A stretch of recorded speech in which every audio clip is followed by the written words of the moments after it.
ನಿಮ್ಮ news room ಪ್ರತಿದಿನ ರಾತ್ರಿ 9 ಗಂಟೆಗೆ. ಭಾರತ ಚೀನಾ ನಡುವಿನ ಗಡಿಯಲ್ಲಿ ಉಂಟಾಗಿರೋ ಉದ್ವಿಗ್ನ ಸ್ಥಿತಿ ಶಮನಗೊಳಿಸೋಕೆ ಚೀನಾ ಮುಂದಾಗಿರೋ ಲಕ್ಷಣಗಳು ಕಂಡುಬರುತ್ತಿವೆ. ಒಂದ್ ಕಡೆ ಭಾರತ 118 ಆ್ಯಪ್ಗಳನ್ನು ಬ್ಯಾನ್ ಮಾಡಿರುವುದನ್ನು ಟೀಕಿಸಿರೋ ಚೀನಾ ಮತ್ತೊಂದು ಕಡೆ ಮೂರನೇ ಬಾರಿ ಭಾರತದ ರಕ್ಷಣಾ ಸಚಿವರನ್ನ ಮಾತುಕತೆಗೆ ಆಹ್ವಾನಿಸಿದೆ. ಇದರ ನಡುವೆ ಚೀನಾ ಹೆಚ್ಚಿನ ಸಂಖ್ಯೆಯ ಸೈನಿಕರನ್ನ ಗಡಿಗೆ ರವಾನಿಸಿದೆ. ಅದರ ಡೀಟೇಲ್ಸ್ ಅನ್ನ ಬನ್ನಿ ನೋಡೋಣ. ಲಡಾಖ್ನ ಭಾರತ ಚೀನಾ ನಡುವಿನ ವಾಸ್ತವಿಕ ಗಡಿ ರೇಖೆಯ ಬಳಿ ಕಳೆದ ಹಲವು ತಿಂಗಳುಗಳಿಂದ ಉದ್ವಿಗ್ನ ಸ್ಥಿತಿ ನಿರ್ಮಾಣವಾಗಿದೆ. ಈ ಉದ್ವಿಗ್ನ ಸ್ಥಿತಿ ಶಮನಕ್ಕೆ ಎರಡೂ ರಾಷ್ಟ್ರಗಳು ಒತ್ತು ನೀಡಿದ್ರೂ ಸಹ ಚೀನಾದ ರೆಡ್ ಆರ್ಮಿಯ ಆಕ್ರಮಣಕಾರಿ ಧೋರಣೆಯಿಂದಾಗಿ ಗಡಿಯಲ್ಲಿ ಶಾಂತಿ ಸ್ಥಾಪಿಸಲು ಸಾಧ್ಯವಾಗ್ತಿಲ್ಲ. ಚೀನಾದ ಆಕ್ರಮಣಕಾರಿ ನೀತಿಯ ವಿರುದ್ಧ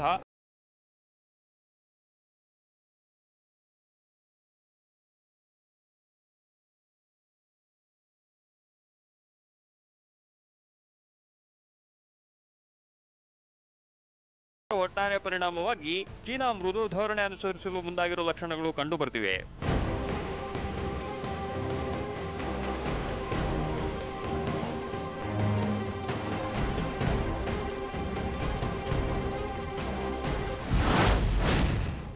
ಭಾರತ ಚೀನಾ ಗಡಿಯಲ್ಲಿ ಮುಂದುವರಿದ ಉದ್ವಿಗ್ನ ಸ್ಥಿತಿ.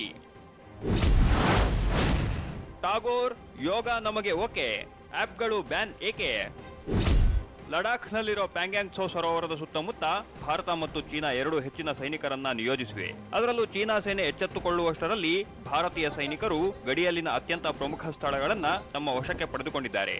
ಇದರ ನಡುವೆ ಭಾರತೀಯ ಭೂಸೇನೆ ಮುಖ್ಯಸ್ಥ ಎಂಎಂ ನರವಣೆ ಲಡಾಖ್ಗೆ ಭೇಟಿ ನೀಡಿದ್ರೆ ವಾಯುಸೇನೆ ಮುಖ್ಯಸ್ಥ ಆರ್.ಕೆ. ಬಧೂರಿಯಾ ಅರುಣಾಚಲ ಪ್ರದೇಶದ ವಾಯುನೆಲೆಗಳಿಗೆ ಭೇಟಿ ನೀಡಿದ್ದಾರೆ. ಈ ಮೂಲಕ ಭಾರತೀಯ ಸೇನೆ ಯುದ್ಧ ಸನ್ನದ್ಧ ಸ್ಥಿತಿಯಲ್ಲಿದೆ ಅನ್ನೋದನ್ನ ಖಾತ್ರಿಪಡಿಸಿಕೊಂಡಿದ್ದಾರೆ. ಏಕಾಏಕಿ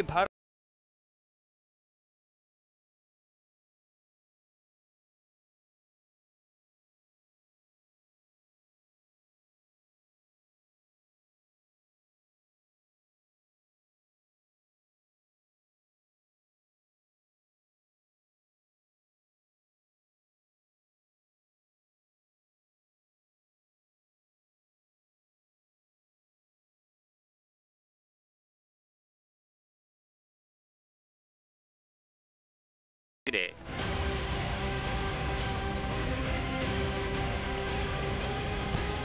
ನೊಬೆಲ್ ವಿಜೇತ ಭಾರತೀಯ ಕವಿ ರವೀಂದ್ರನಾಥ ಟಾಗೋರ್ ಮತ್ತು ಭಾರತೀಯ ಮೂಲದ ಯೋಗ ಚೀನಾದಲ್ಲಿ ತುಂಬಾ ಪ್ರಸಿದ್ಧವಾಗಿವೆ.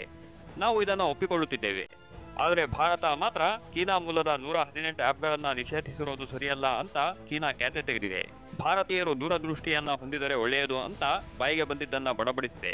ಇದರ ನಡುವೆ ರಷ್ಯಾದಲ್ಲಿ ನಡೆಯುತ್ತಿರುವ ಶಾಂಘೈ ಸಹಕಾರ ಸಂಘಟನೆಯ ಶೃಂಗಸಭೆಯಲ್ಲಿ ಭಾರತದ ರಕ್ಷಣಾ ಸಚಿವ ರಾಜನಾಥ್ ಸಿಂಗ್ ಪಾಲ್ಗೊಂಡಿದ್ದಾರೆ.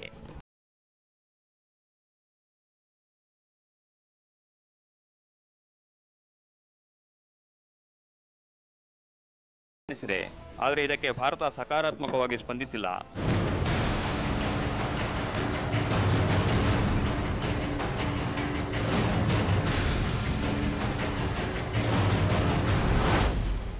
ಭಾರತ ಗಡಿಯಲ್ಲಿ ಉಂಟಾಗಿರೋ ಉದ್ವಿಗ್ನ ಸ್ಥಿತಿ ಶಮನಕ್ಕೆ ಆರಂಭದಿಂದ ಒತ್ತು ನೀಡಿತ್ತು. ಆದರೆ ಚೀನಾ ಇದಕ್ಕೆ ಸಕಾರಾತ್ಮಕವಾಗಿ ಸ್ಪಂದಿಸಿರಲಿಲ್ಲ. ಬದಲಿಗೆ ಆಕ್ರಮಣಕಾರಿ ಧೋರಣೆಯನ್ನ ತಳೆದಿತ್ತು. ಇದಕ್ಕೆ ಪ್ರತ್ಯುತ್ತರವಾಗಿ ಭಾರತ ತೋರಿರೋ ಪ್ರತ್ಯಾಕ್ರಮಣಕಾರಿ ಧೋರಣೆಯಿಂದ ಚೀನಾ ಕಂಗೆಟ್ಟಂತೆ ಕಾಣ್ತಿದೆ. ಹೀಗಾಗಿ ಈಗ ಸ್ವಲ್ಪ ಮೃದು ಧೋರಣೆ ತೋರಿದಂತೆ ಕಾಣುತ್ತಿದ್ದು ಶೀಘ್ರದಲ್ಲಿ ಗಡಿಯಲ್ಲಿ ಪರಿಸ್ಥಿತಿ ಶಾಂತವಾಗುವ ಲಕ್ಷಣಗಳು ಕಂಡುಬರ್ತಿವೆ.